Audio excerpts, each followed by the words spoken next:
ক্লাছফিক্স academy ক্লাছফিক্স academy বুলি এটা mobile application আছে গুগল প্লে ষ্টৰত এভেইলেবল হয় সো তাতে নোটছবোৰ এভেইলেবল পোৱা যাব ঠিক আছে তো যিকি নহওক আমি বুজিলো ইকনমিক্সৰ বিষয়ে so Adam Smith is the father of economics আৰু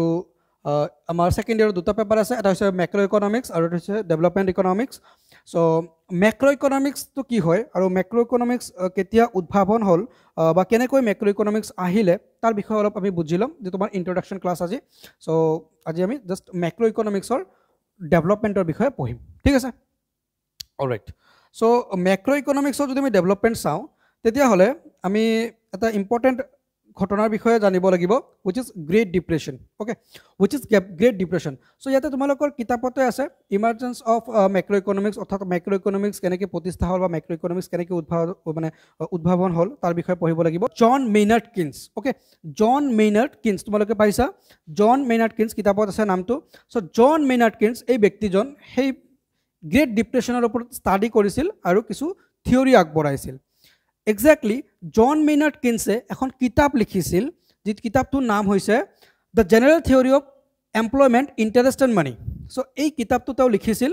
এই কিতাপটো বেসিক্যালি পাবলিশ কৰা হৈছিল কিমান সনত 1936 ত ওকে অৰ্থাৎ গ্ৰেট ডিপ্ৰেছনৰ পিছত অৰ্থাৎ ডিউৰিং গ্ৰেট ডিপ্ৰেছন বা গ্ৰেট ডিপ্ৰেছন একচুয়ালি 1929 ৰ পৰা 1933 লৈকে এক্স্যাক্টলি ইয়াৰ মানে পিক টাইমটো আছিল তাৰ পিছত জন মেইনাৰ্ড কিনছে 1936 ত এই কিতাপটো পাবলিশ কৰিছিল আৰু সেই কিতাপটো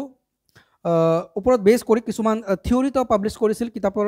কিছুমান থিওৰি পাবলিশ কৰিছিল আৰু সেই থিওৰি বিলাক এক্স্যাক্টলি ডিপ্ৰেছন বা ম্যাক্ৰো ইকনমিক ৰিলেটেড আছিল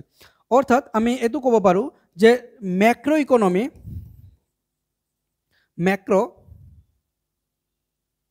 ওকে MACRO হ'ব macro economy so macro economy to basically আমাৰ জন মেইনাৰ্ড কিনছে ইনভেন্ট কৰিছিল বুলি ক'ব পাৰি বা who is the father of macroeconomics যদি পৰীক্ষাত কেতিয়াবা খুদে তেন্তে আমি আনসাৰটো কৰিব লাগিব জন মেইনাৰ্ড কিনছ